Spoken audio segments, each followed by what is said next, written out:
pleasure to welcome you all to Stochastico 2025, where mathematics and statistics converge to unveil new perspective and ideas. Today we have an intellectually stimulating lineup of events, including thought-provoking lectures by distinguished speakers, exciting competitions, and a grand finale with our prize distributions. Without further ado, let's begin our journey into the world of statistical exploration and discovery. Thank you, Renika. So, without any further ado, let's start this day. At first, it's an honor to introduce our first distinguished speaker of the day, Dr. Antar Bandyopadhyay, who is currently serving as the head of Indian Statistical Institute Delhi Center. And today he will be presenting to us a fascinating talk on the theme of a rather which is titled as Mathematics by Statistics, where he will explore mathematical problems, interesting mathematical problems regarding polynomials having non-negative coefficients and using the central limit theorem for deriving asymptotic results, and also a powerful technique known as Harper's method. So without any further ado, we are privileged to have him here with us today. Please join me in welcoming Professor Dr. Antar Bandyopadhyay.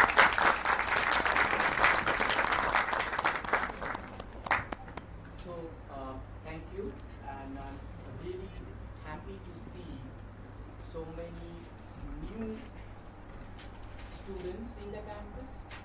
I don't know how many of you who are here today knew about Indian Statistical Institute before you got the notice or the email from our students about this program. Indian Statistical Institute is actually an old institute. We are in our mid-90s as an institute all over India. However, ISI Delhi is just completed 50 years. Now we are a low-key institute. Not many people know about us. That's not by design, but it helps in many ways, because less people know, less controversy, we can do our work better. Having said that, we always want to attract those minds who are interested in mathematics, statistics, economics, computer science. These are the 4 disciplines which we are not only giving degree, we have world-class researchers in this institute here in Delhi and as well as in Kolkata and Bangalore. We have few other centers also in Chennai and Tezpur, and few very small branches specializing on certain type of statistics in other part of India. We are a pan-India institute, very unique of kind, and Parliament of India gave us an exclusive right of giving degrees on topics which we want to give degrees, unlike all other Indian institutes.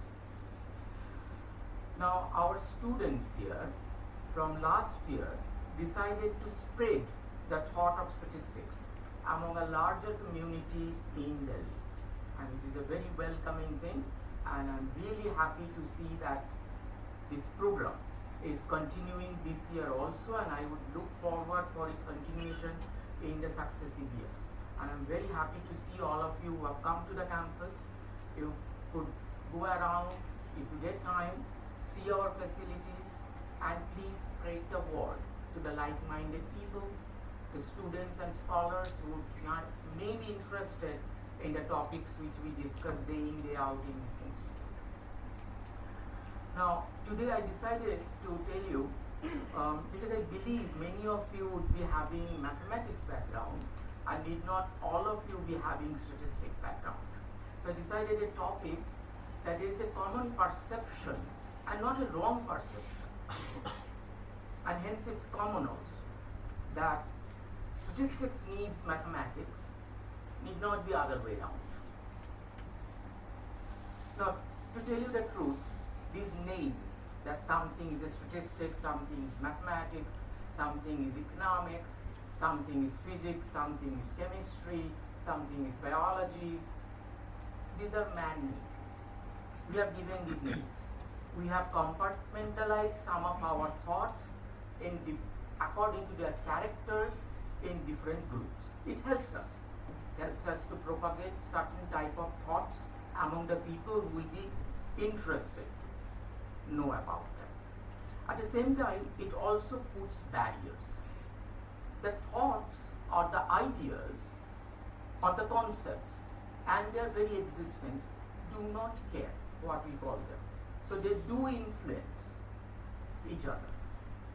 Or as one of the greatest mathematicians has said, that none of the mathematics results are invention, or for that matter anything of science is an invention. It's a discovery. They already exist. Our mind may be able to read it or not. His name is Paul Erdős. He talked about the book. Said that when you read a great theorem from the book, then you have understood it. It's your discovery. It already existed. So in that vein, if you think, then statistics would be influencing mathematics is of no wonder. Each one of them influence each other. I have picked few very difficult results of mathematics. I would like to show you how one very important result of statistics, without which statistics doesn't move, can lead to good understanding of those results. And perhaps the best possible proofs. Now, having said that, I must tell you that some part of the slides may not be very clear, may not be completely accessible to all of you, because I think there is a varying level of participants here. Don't worry. That's the purpose of it also. So that when you return, those of you who would be interested would have it in mind that I must read more. There's nothing better way of learning. How much we say in a talk or a lecture or in even a course or even in a degree program, that's always needed to be supplemented by your own reading. So that would be the approach for my talk today. Let me see. We have that, right? Okay, very good. So whatever I'm going to tell you is kind of hundreds of years of work by various different stalwart mathematicians and statisticians, summarized in the way we want to see it today. Okay? It's nothing my work. So this is the schematic what I'm going to tell you. Quickly I'll tell you what the common perception of statistics, common perceptions of mathematics, and what we are going to really concentrate on a difficult part of mathematics, which is called combinatorics, and I've decided to take three very important yet quite difficult concepts of combinatorics, and I'll show you over the discussion that how statistics or statistical results can help us to get good idea about them. So at some point we have to talk about limit, because not exactly always things can be done for fixed number, but when the number is large. Now that I think in modern world is not a big issue, because everything is too big nowadays anyway. Too much data is getting collected and statistics is quite struggling with it, to tell you the truth. The real fact is something called Harper's method. This was discovered to the early part of 20th century, but it dates back to somewhere around 300 years, because one can date back to the concept with Laplace as a great mathematician and probabilist. He discovered, and it's called the Laplace's method, and Harper's method is just a corollary of it. And you see, 300 years to early part of 20th century, long time has passed, people have forgotten many things, so Harper rediscovered some of the things which now, again one can trace back, that was already available perhaps in Laplace's work. Alright, now what's the common perspective of statistics? What comes in our mind first? Lots of numbers being written. Maybe these are simple numbers I wrote, but they could be nowadays very complicated units. They may not be numbers even. And then of course the next boring part comes. Typically the statistics teacher would talk about you summarize the data, and how do you summarize, lots of issues around it. And while doing that, and that has become a big problem of statistics as a paradigm, that while trying to learn that, great statistician has forgotten this part.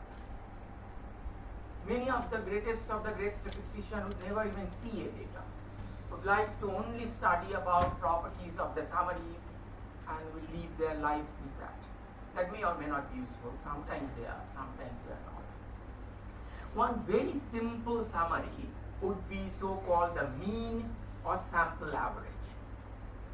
You have the data, you add it up and divide by the total number of data you have. Even this can be a very difficult task, by the way, if you have 10 million data. Just doing this could be a very, very difficult task. Yet, it's a summary. Good or bad is a question which statistics tries to answer. So, my notation when I write this capital X1, capital X2, capital Xn, they are numbers of this type, and little n is how many are there. This is a very fundamental and very simple summary. When it was discovered, hard to say. Every different culture may have done it in their own way right from the beginning of the civilization, perhaps. However, why statistics work has deep implication to such summarization. And there are two facts which creates this reasoning behind that why statistics work.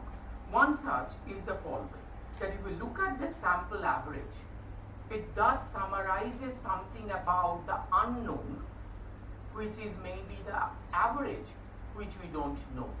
For example, no one knows what is Virat Kohli's batting rate average. Even he also doesn't know. It's a concept.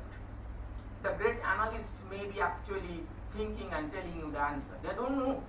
What the answer they say is by observing his performance, doing an average. But then they also say, and you will hear them properly, they would say, sometimes this guy will also be bowled right at the first ball, would be out to the field. This happens. No one can beat his or her average.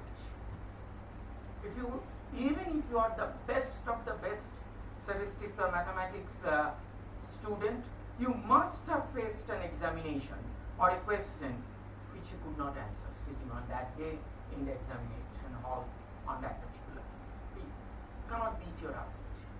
That's this famous law. It's called the law of large number. That if you go on sampling and you take the average, it will converge to something which statisticians call the population average. It's an unknown quantity, but the sample average would tend there, would at the limit would be that particular number. If we even don't know, doesn't matter. This simple summarization can give me that. For that you may need to do a lot of sample, but it is there. It has another very important property, which is called the central limit theorem. It also tells us that how much it deviates from the population. So if the unknown quantity be mu, I am taking the standard notation because you may be more familiar with it. I mean, those of you who are doing statistics. And there is something called a concept of standard error. I'll tell you in 1 minute that what it is. For the time being, let's just think that it's a parameter, sigma square. Then this is your sample average. This, I have a typo here. This n should not be there. So forget about that. It should not be there. So sample average minus mu. I can quantify that. And in what form? In form of a scale. And that scale is given by this something which the statistician calls the variance. When I discuss the mathematical fact, this will come very apparent that what they are. In general, to the statisticians, tells us that how much is the square variation from the sample mean. Now, there is another typo here. I should have written the sum here. Then I think the entire equation becomes fine. If I, instead of xn bar, so let's go back there, there is a sum here, right? This is a fraction. If I don't have this sum, and if I put in there, then this formula is correct. So let's think about this as just the sum. So that sum minus n mu, so if I take the n out, it would be xn bar, and it would be minus mu, divide by square root of it. So there is a sample size also plays a role in determining the limit. And what is the limit?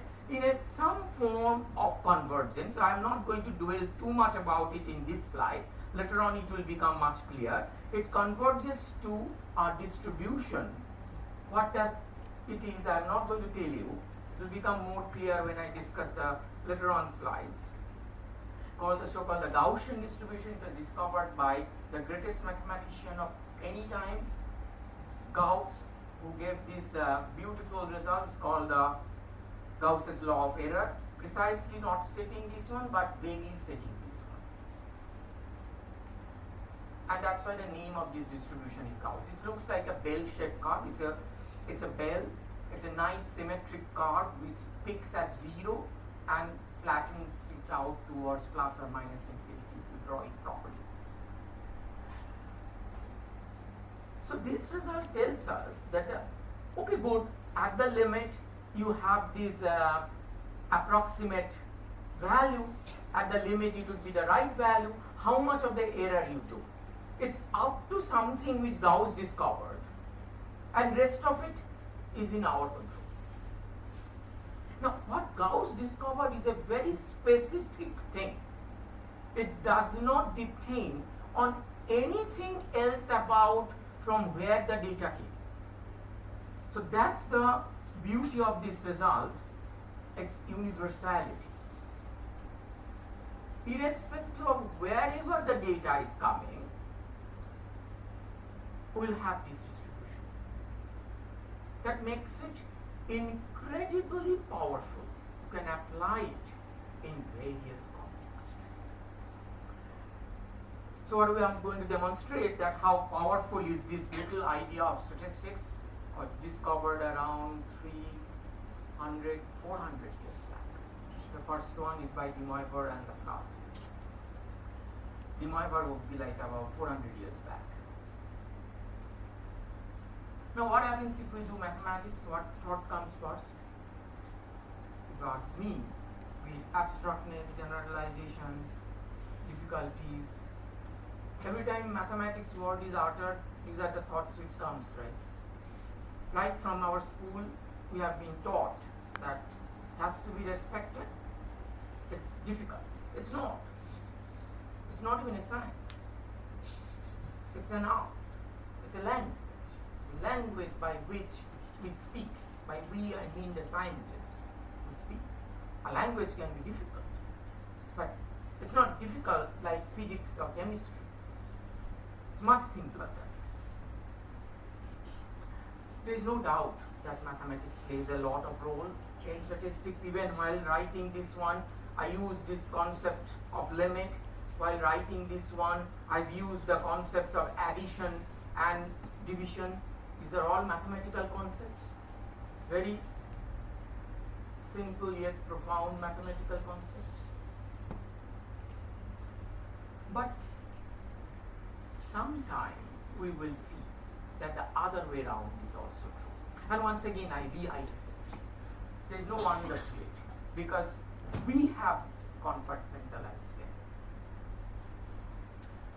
And if you take a step out of your standard pedagogy and think for about 2 minutes in your mind,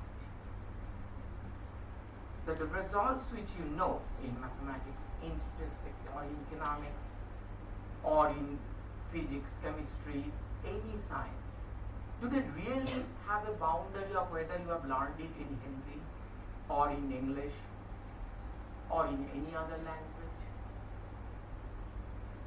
If not, do they depend on who the teacher is? Do they depend on what the book is? If not, then do they really depend on whether you understand? Or any one of us understand? Suppose no one knows it today.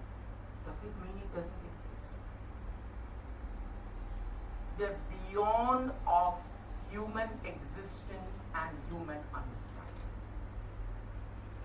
And hence, if human has compartmentalized them, there's none of their concern.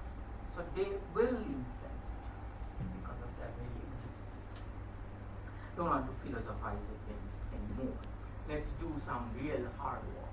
So I'm going to tell you about 3 very interesting counts and start with the simplest one, yet it's quite profound. So-called the binomial coefficients. It's written as n choose k. What is it? It has many manifestations, and when you were in high school, it was told to you that if you have n distinct objects, these are the number of ways you can select k objects out of those n objects for any k between 1 to n. You can even make k to be 0 and define it to be then what? What is n choose 0? 1. It's just a definition. That does not satisfy this very concrete count problem.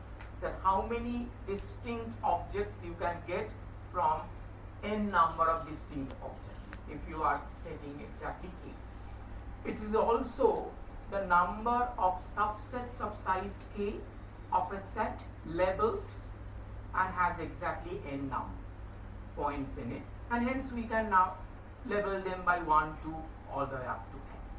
Total number of subsets is 2 to the power k, but if you want how many subsets of there are of size k, the answer is this number. It also, and many of you may have forgotten, this was probably done in even before plus 2 level, that is something to do with the nth row and the kth entry of a triangle by one of the greatest mathematician of not our time, quite old. Her name is Pascal, and his Pascal's triangle. He is also called to be the father of probability. Without probability, statistics doesn't stand. The reason this man was father of probability is because he has many strange friends. They were drunkards and gamblers. He wanted to help his friends.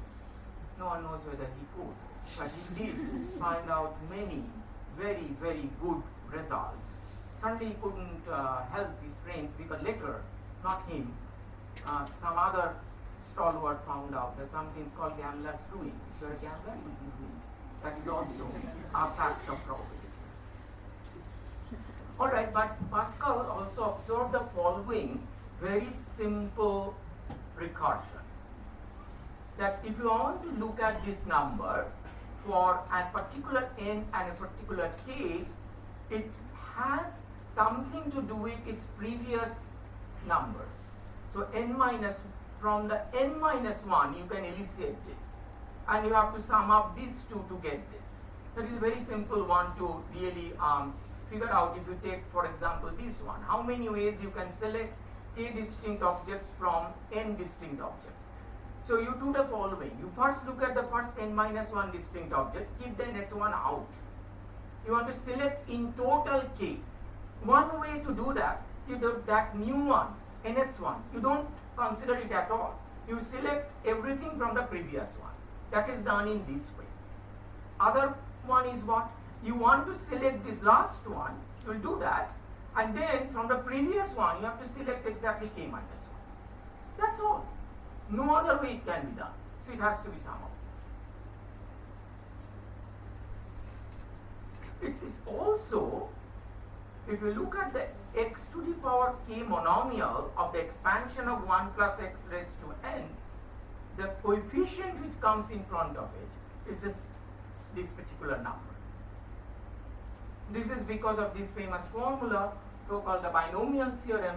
This was discovered by Sir Isaac Newton, and to do that he discovered one of the very important concept in mathematics called the method of mathematical induction, and it's a very important theorem in his book which is called the Principia of Mathematica.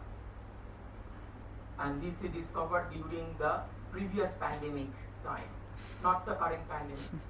About 300 years back there was the other terrible pandemic in Europe. So that was the time when Principia of Mathematica was written, because Sir Isaac Newton had nothing else to do. So he wrote many things, in particular the theorems.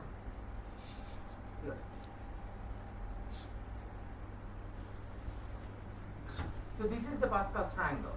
So how does it start? So I'm just reminding you. So it's for 0 we'll just take everything to be 1, and then this one has to be the sum of the previous 2, this one the sum of the previous 2, and so on and so forth. So this grow, I've only done up to 6, otherwise my slide would have been can't fit it in the slide. But now it's a simple formula, right? One can just go on bring it. Very simple thing to do. Whichever one you want to write here will be the sum of the previous one. That's simple. So that was that recursion over there. Alright, next. Already I'm taking a leap. It's quite a difficult one. What is it? It's, by the way, it's the name of one of the famous combinatorists called Starling. Called the Starling's number of first kind. He is very famous, so he has two things in his name. I'll tell you the other one also in a minute. So little less nk.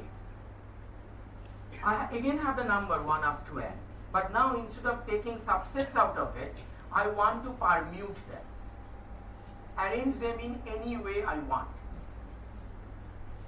If I want to permute anything, it always happens in cycles. There are various different cycles, and rest of it would be conjunction of those cycles. That's how a permutation works. So what Starling asks is that if I take such a permutation, how many are there of having exactly k cycles? If I want exactly 1 cycle, how many are there? So I can write 1, 2 up to n, that means 1 goes to 2, goes to 3, goes to dot dot dot, all the way up to n goes to n, comes back to 1. This is one way of writing. Right? I can also write anything else I can write on that of a permutation. Maybe not. If you just want 1 cycle, it could be very thought-provoking. The answer is not given here, but you can try. You can actually write a formula for exactly 2 cycles. But there is no easy formula in general for exactly k cycles. But you can write this recursion. Once again, in the same way. If I want a permutation of n things out an exactly k cycle, I can do it in the following way. I take k minus 1 cycle permutations of n minus 1 and I make n goes to n. That would do.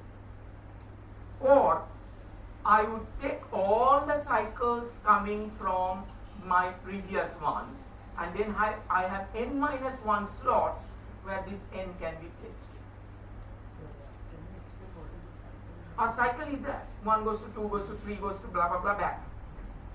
For example, it could be 1 goes to 5, goes to 6, goes to 10, goes to back to 1. That's called a cycle. So that means if you apply, it goes, it has a period when it will come back and gives a complete back to the wherever you start. Every permutation is of that type, that it's a conjunction of cycles. So just need to give 2 minutes thought if you get that. If you haven't seen it in the past. Now this recursion is very, very interesting, because if I want to calculate such a polynomial with the coefficients these guys, just like in the binomial way, it is no more 1 plus x raised to n, but it becomes the progressive factors. X times x plus 1 times x plus 2 all the way up to x plus n minus 1. Similar to binomial, but not quite. The polynomial is little different. Now I give the most difficult one. Oh, this is the table. And here I think I couldn't do more than 6 because standard calculators would fail you. Okay. But by the way, there is a recursion, okay? So it's not any hard calculation. It's all you have to do is to add 2 numbers, multiply from the previous one. So it can be done. It just becomes too big, as you could see. Now comes the most difficult one, but perhaps the most interesting one also. I have bunch of objects. I need to put them in different rooms. How many ways I can do it? So for example, we are having this program today, our auditorium is small. If many more students popped up, then we might have to use our classrooms and all. It would be more difficult technologically. I don't even know that whether we could have been able to do it on short notice. But suppose it was needed. Then a partition need to be done. Some has to be here, some has to be there. If even more, then maybe we will need 2 classrooms and so on and so forth. That's called partition. It has intrigued human mind right from the beginning of any civilization. That I have some objects, I need to put them in different places. How many ways I can do it? Very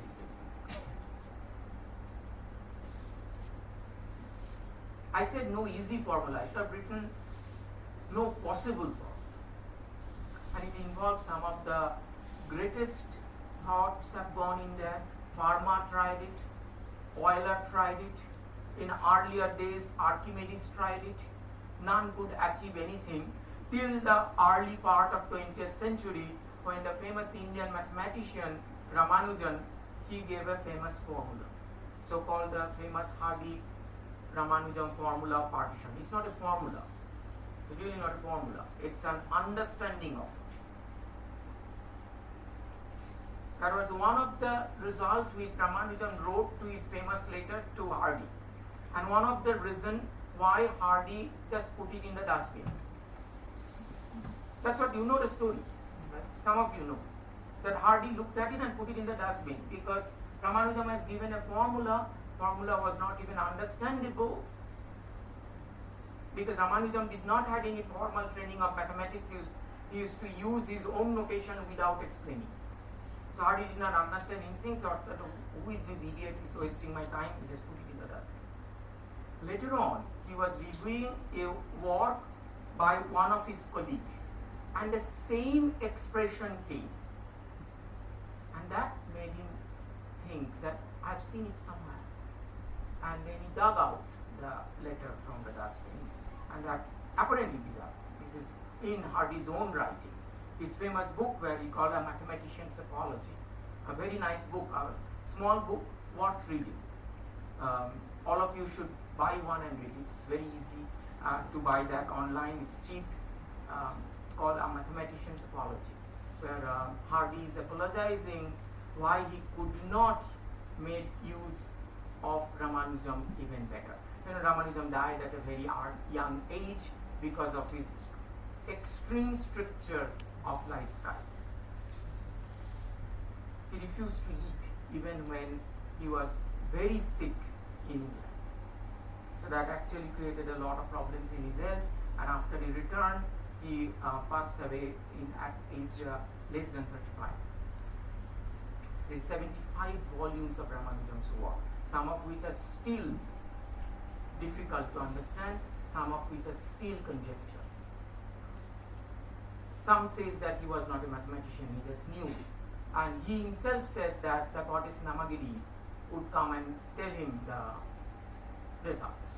Namagiri would be the name of the goddess Saraswati in the North India, is named in the Namagiri in the certain part of South India, particularly the village he comes from. That's a river over there.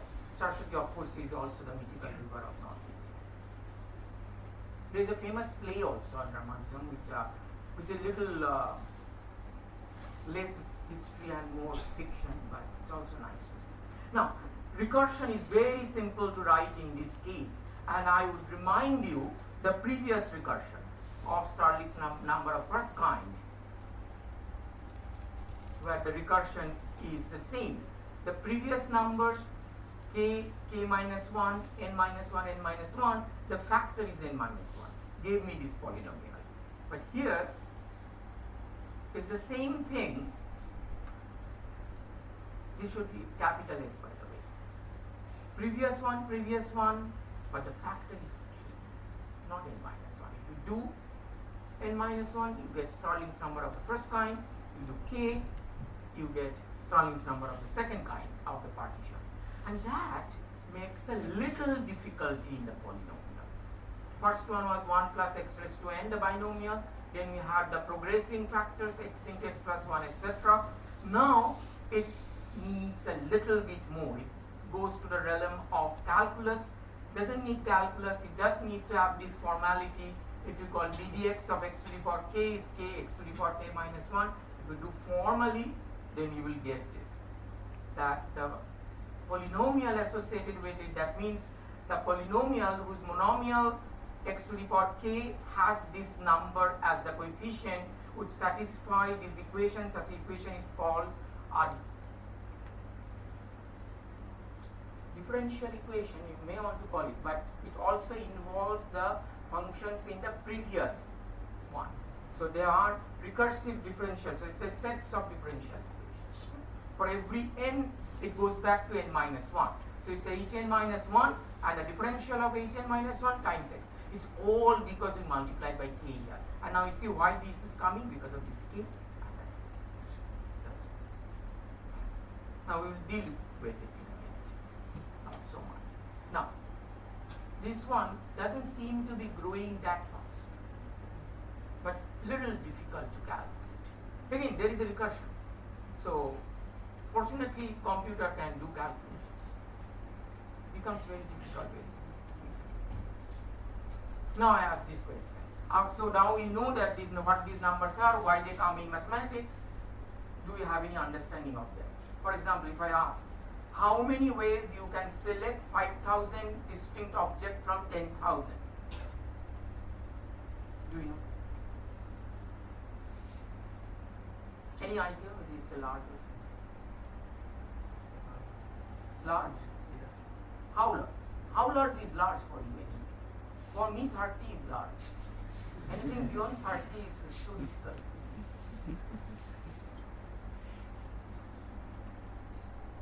Alright, so take it as large. What about this?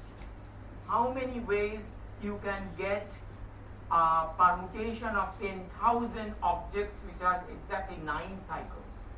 Only few cycles you want.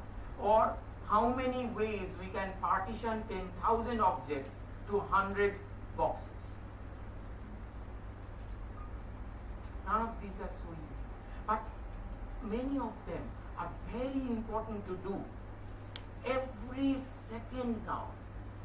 In our cell phones, every moment, more than 100,000 data is coming in. The cell phones need to channelize them and partition them in various different works they are performing.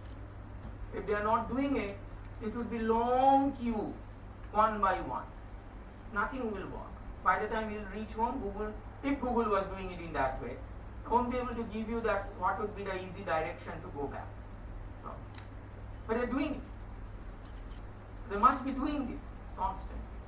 So if it is so difficult mathematically, how are they doing it? There must be a way. So there I will tell you that how our great central limit theorem comes handy. Now, little bit of concepts we need. As I said, mathematics is abstract and difficult, and so little bit of difficulty we have to go through. And it's also generalization. When you see it from far, results become much clearer than exactly. As my son, who is now in standard 9, but when he was in standard 6, he once told me that how do you add letters? So it cannot be that difficult. That's true. It can be very difficult if I quickly ask you add 153 with 10,509. Could be difficult. But if I ask you add A and B, you would say okay, A plus B. Or at most B plus A. Some of the mathematicians present here would say that okay, A plus B, B plus A. We need to worry about it. But that's about it. What else you can do? Nothing. So, if you move a little bit far, maybe it can actually extract the right and the important information, keeping aside the other ones which need not be. so important for the context we are talking about. So, suppose we'll go back to those three sequences, but for the time being, suppose we have any one of such sequence. We denote by A0, A1, An. Such a thing is called a combinatorial sequence, means they are all numbers, non-negative integers. And then we can talk about this polynomial which we have seen. For example, for binomial, this would be 1 plus x raised to n. For the Stirling's number of first kind, it would be the progressive factorial. And for the other one, the Stirling's number of second kind, we don't know explicitly what it is. It satisfies a collection of equations. So that's what I told. All right. So this has a name. Okay, this is called generating polynomial. What does it generate? It generates this coefficient, because if you know the polynomial, in principle you know the numbers. Sometimes you may know, sometimes you may not know explicitly, but in principle you know. So in other words, these polynomials are encoding these numbers. Polynomials may be thought as a mathematical object artificially constructed. Real objects are those numbers. It is encoding it properly. For example, it will be very simple to remember this than all those ancient scales. Or remember this, or the Stirling's number of first kind is still quite difficult.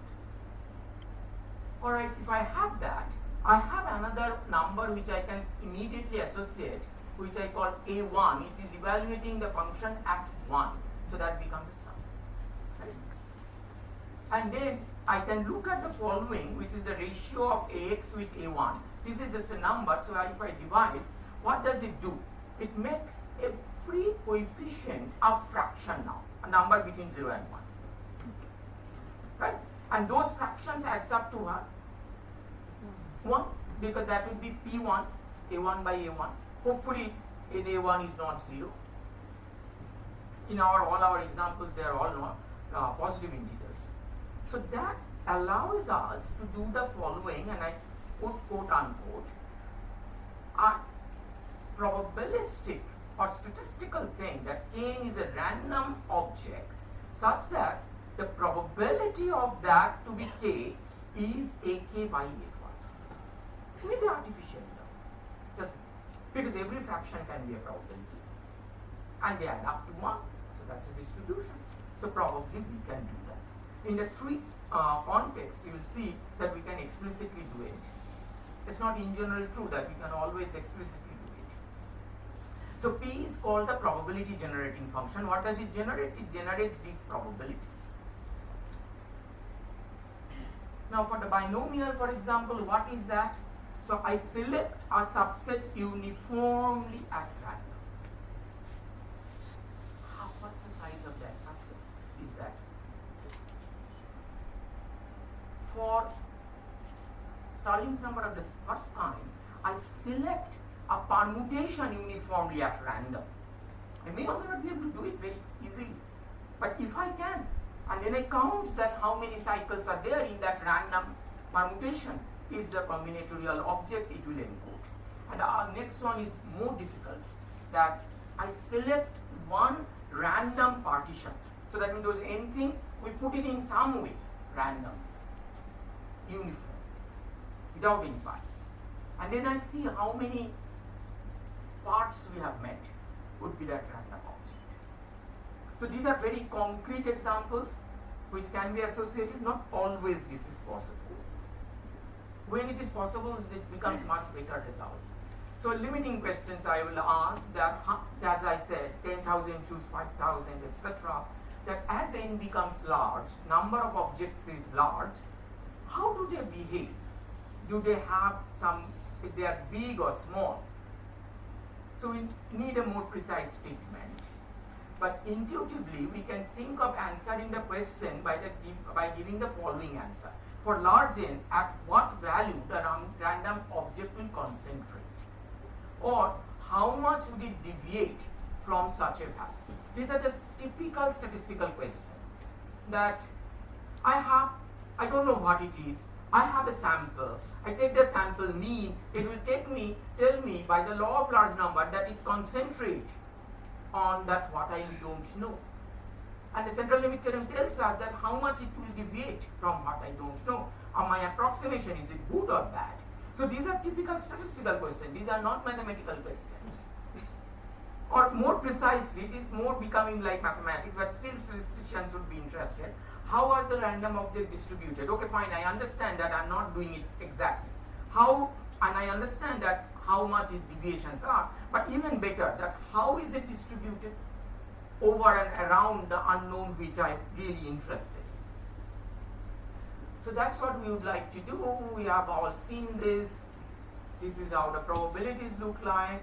And Kn, as I said, would be the random size of the randomly chosen subset. And these are the distributions look like. Now these I always do this.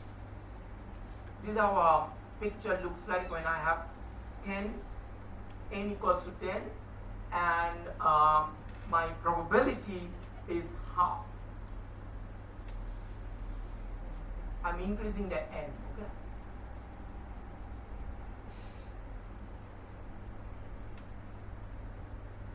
What am I drawing? I'm drawing this curve, this table, that I have an n and I toss a coin unbiasedly. Wherever it lands head, I take that. Wherever it lands tail, I don't. That would give me a random subset. Okay. So what I'm plotting is these probabilities of those selections, or the probabilities of the size, random size of the selected ones. And this is at 10, this is 20, this is 50, all the way when I go to 10,000. It really, frankly speaking, this curve has come, which you can see. It's because of this plot, what we have done, really on the scale, at each integer, those probabilities have been plotted. That maximum is around 0.008, and it is very nicely falling like a bear. This is the central limit theorem, because of the central limit theorem. Now this is a definition. Some of you may, particularly the students here, they may think that this is the theorem. This is not the theorem. This is a definition. Okay. So what I'll say, that a combinatorial sequence with generating polynomial A, and these are my probabilities, will have a central limit theorem if this type of result holds. Forget about the whatever is written. Don't need to worry. It means something like this holds. Which means, what is really the crux of the story, over here, none of these A's are appearing, not even capital A appearing. It's a very specific formula.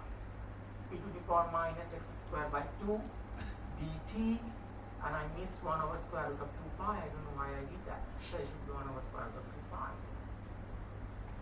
Very specific. Has nothing to do with these guys, nothing to do with this guy. If that happens, then I'd say that the central limit theorem holds for these combinatorial sequences. Now, what Laplace's result being rediscovered by Harper, it says the following. That you look at that polynomial A, and suppose its roots are alpha 1, alpha 2, alpha n, suppose they are all real. Now, remember, these are non-negative numbers, right? So the roots cannot be positive, right? It cannot be positive. They have to be either 0 or negative. Otherwise, it cannot be 0, right? If I assume that all roots are real, they all have to be negative numbers.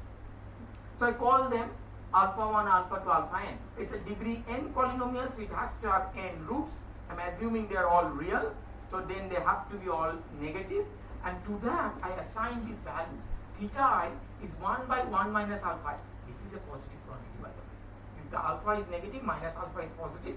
So 1 by 1 minus alpha is a positive quantity. And I call mu n to be the sum of this, sigma n square be the sum of this guy, theta I times 1 minus theta I. Now, think about it. Can these be larger than 1? Remember, 1 plus something. Alpha is a negative. So minus alpha is a positive number. So it's 1 plus, so in the inverse of it. So this is also a positive. Then central limit theorem holds with mu n and sigma n, provided sigma n tends to infinity. It means the following, that if you look at those random objects, if at all it exists, when it's centered with this mu n, which is precisely over here, divide by sigma n, which is over there, it will have the Gaussian. What's the assumption? Has all real sides. So now you see, somewhere we are doing counting. It resulted to some type of property of those numbers. There is no probability anywhere. No sampling, no data, nothing. If you artificially think that here is my probability by dividing ax by a1, such a probability must satisfy the central limit. So you're counting the roots of multiplicity, right? Roots should be counted with multiplicity. Absolutely. For example, for the binomial, it's 1 plus x raised to n. So it is minus 1 being counted n many times. So thanks, Prof. That's a very important point. Roots to be counted with multiplicity because there is no guarantee that roots are not going to be repeated. But that's okay. It's only I'm just summing same thing maybe more than once. Same thing here. Okay. Binomial. What happens? What is theta I? This is, roots are all minus 1, theta i's are all half, mu n is n by 2, sigma n is square root of n. So this is what we get. This is the famous De Moivre-Laplace central limit theorem. De Moivre was a combinatorist. He purely understood that why this is coming. Laplace was an analyst. He came to it from a completely different method, which we'll see in a minute. Right, so this is 1738. De Moivre was a Swedish mathematician. Laplace, of course, was French. Now for this one also, all the roots are what? 0, minus 1, minus 2. Very nice one, right? So theta is 1 by I. So I can sum them up. And I believe we know that the partial sum of harmonic series is like log n. And if I do the other sum also, it would be like log n. It's a little bit of calculation because sum of 1 by I square converges. So it's only the partial sum of harmonic series is all matters. And then we'll get a different type of central limit theorem where earlier it was by a linear rate and a square root of n scaling. Now we get a logarithmic rate and square root of logarithmic n scaling. So that's for the size of the cycles. Harper is difficult, by the way. It needs these calculations which is beyond today's talk, but believe me that we can do this. That mu n's are of the order n by Rn, where what is Rn is the fixed point of this equation. Sigma n square would be n over Rn square. It needs a little bit of mathematics. Not very difficult. Not at the high school level, but it's certainly at the graduation level. But I skip that for this afternoon. Take it on faith. Now this is Paul Levy's theorem, which again in the same framework. Those are my theta i's from those roots, and then what it says that my kn is sum of data. This is where statistics is coming. We were doing counting, there is no data, but somewhere else you can actually discover the data. Why do you do that is in this space, and I think I'll skip this because we are short of time right now. And those of you who know, I'll just quickly point out. If we look at the polynomials then would be of this type because the roots are alpha I. So if that is the case, then there must be some Bernoulli, and hence the total must be sum of those Bernoullis. So that's the main idea of the proof of Harper's method.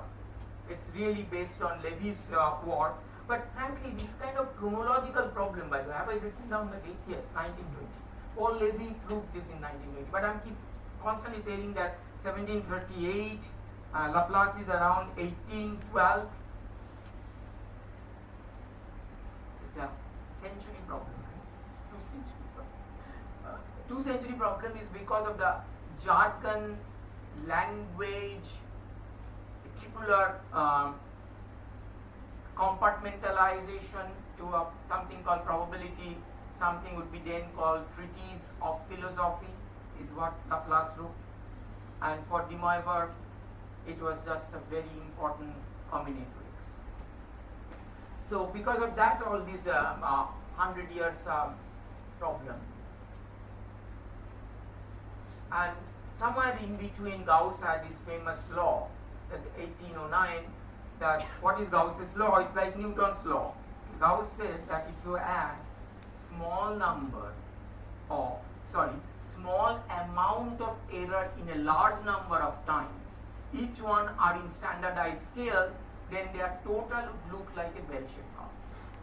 And he precisely gave the formula of that shape is 1 over square root of 2 pi e to the power minus x square by 2. To all statisticians, this is like Bible. You have to know it, and you also know that how difficult it is to do anything with it. You also know how easy it is in the classroom when the teachers are teaching. They can do anything with this one.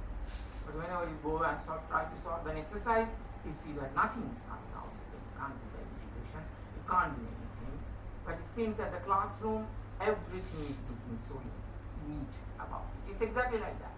That when you are in the halls of Indian Statistical Institute, whatever statistics you will do, perfectly matched. You go out as a statistician to an industry, your boss will say, "What have you done?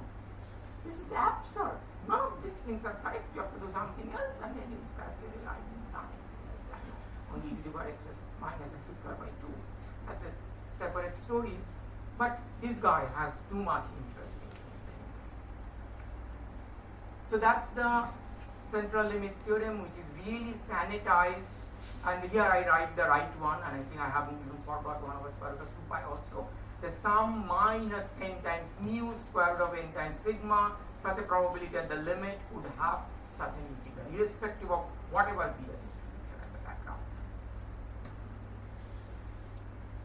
I think some of you may be unhappy with it when I say irrespective of whatever be the background, but there are some nitty-gritties which are deliberately avoiding, because unlike in statistics, mathematicians are not interested about really taking infinitely many objects and finding anything about it.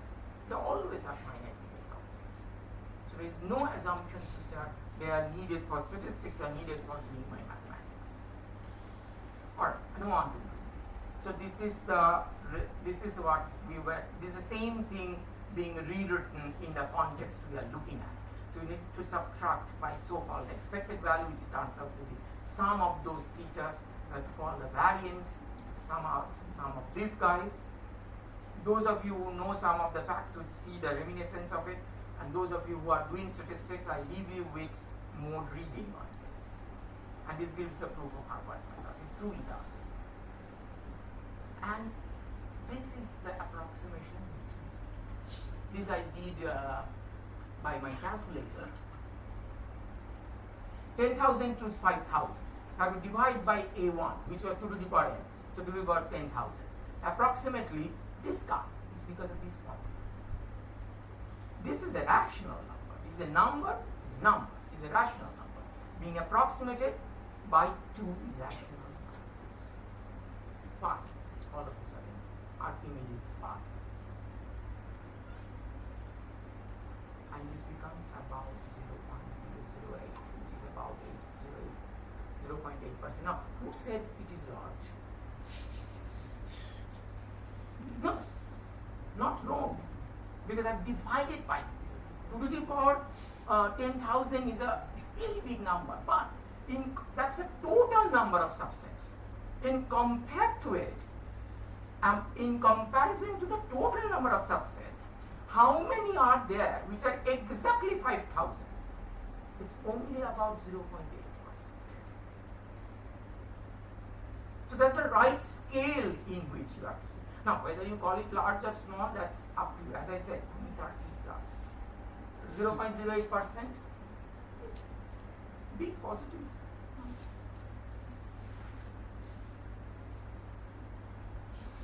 This is the number of permutations of with exactly 9 cycles.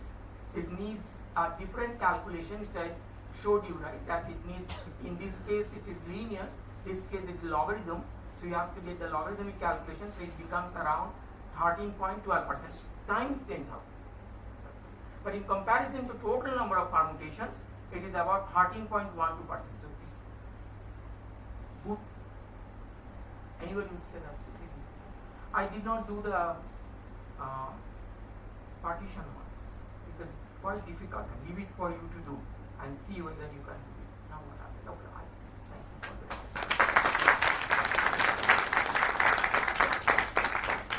I understand it must have been much difficult than what you thought. But what I want to say that, and I would like to excite you, particularly those who are coming from outside of the institute, that in this institute, in our degree programs and otherwise, we constantly think in this way. Try to join the thoughts of different fields, try to find fundamental results.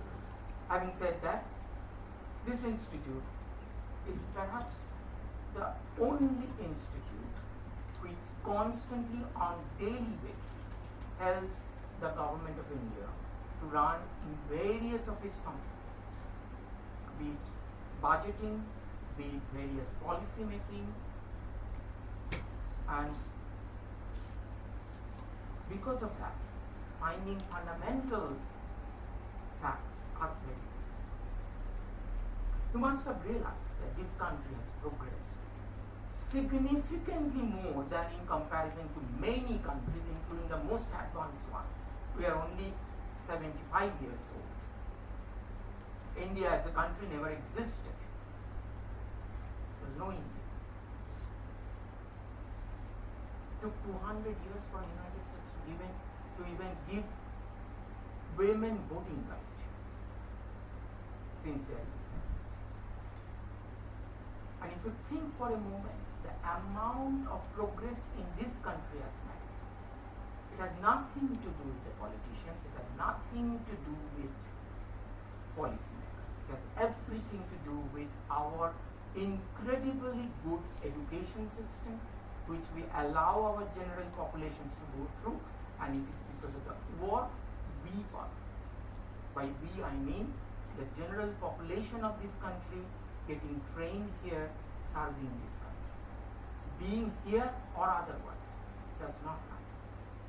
Why does it happen? Because in our education system, we have made it very important that we would like to learn all the fundamental truths. It's happening in your universities, it's happening in these halls as well. Now, the only difficulty of these halls are that we are extremely pedantic, which our students need. How terribly pedantic we are about really crossing all the T's and dotting all the I's. It's a very big deal. With that, I hope that many of you would be more intrigued to know more about us, more about Indian Statistical Institute, so that in future I would be very happy to see some of you are coming and serving this institute and working for our society. Thank you all.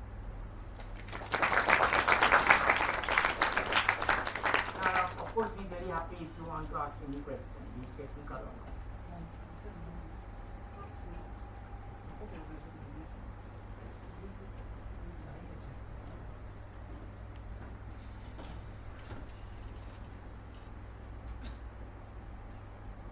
If any one of you have any questions to ask to Drop the mic. So without the mic, the YouTube live won't work. Okay. Sir, can you move on to the statement of Herbert's theorem once? The real are person. Yeah, the one that you described using the. Yes. So first, the next one, this one. Oh, That's this one, very this good. one, yeah. So, first of all, Then you go ahead while I find it. yes. So first of all, I am not a probabilist by any means. So I if know I say that. something nonsensical, pardon me. So you are dealing with a combinatorial sequence. Okay, fine. So this sequence are a sequence of positive integers, right? Right. So in the statement of the theorem, so when you were normalizing it to take the corresponding probabilities, so we are not using the fact that these are positive integers, right? So it will have negative zeros even if they are positive reals. Correct. Right. So anywhere, my question is, anywhere in the proof of this theorem is somewhere are we using the fact that it is actually a sequence of integers and not a sequence of positive reals? So does it hold in the mode? Actually, no. Because the applicability of the central limit theorem are more than just combinatorial sequence. You are absolutely right. It's not. And that gives more results. But those results, then I have to say that measure the heights of everybody here, take the average, and you see the bell-shaped curve is going on. This is not interesting because people are learning that every day. It becomes interesting that that same fact is actually true when you are counting complicated things. That's the only thing. Whatever you said is absolutely right. But when you do that, Shabda, you have to be a little careful. Here can be very sloppy because no assumption is needed, other than except for the they are all real zeros. No assumption is needed.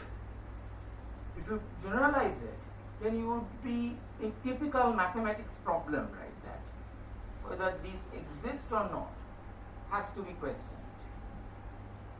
So you have to assume all those things. People do that in the textbook, like finite second moment in L2 and all. As you know, everything in general. So just one more remark, since you were discussing applicability of statistical techniques to mathematics, I would just like to, talk about just one example. Something a very famous example as well here. So it's about, the Weierstrass approximation theorem. So Right. one of the proofs uses the law of large numbers. Absolutely. The weak law of large numbers. Right. Right. What Shoptok is saying that a very famous result is there that any continuous function, say from 0 to 1, closed 0, closed 1, so that we don't end up being some kind of weird things. Any continuous function can be well approximated by upper limit. Very powerful result because it helps us to understand continuous functions. It can be very, very complicated, yet can be approximated by polynomials. And that result can be very easily proved using statistics. And but explicit formula for that. Why is it? But it's actually now has become almost like a textbook thing, right?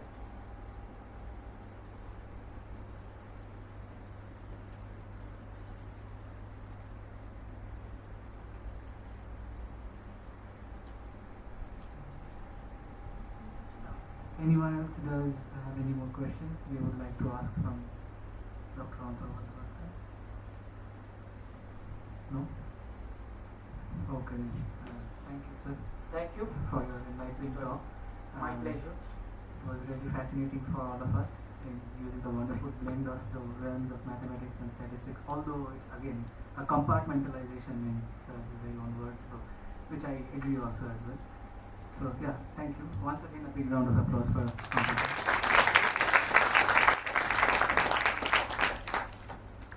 So with this we end a talk from one of our professors.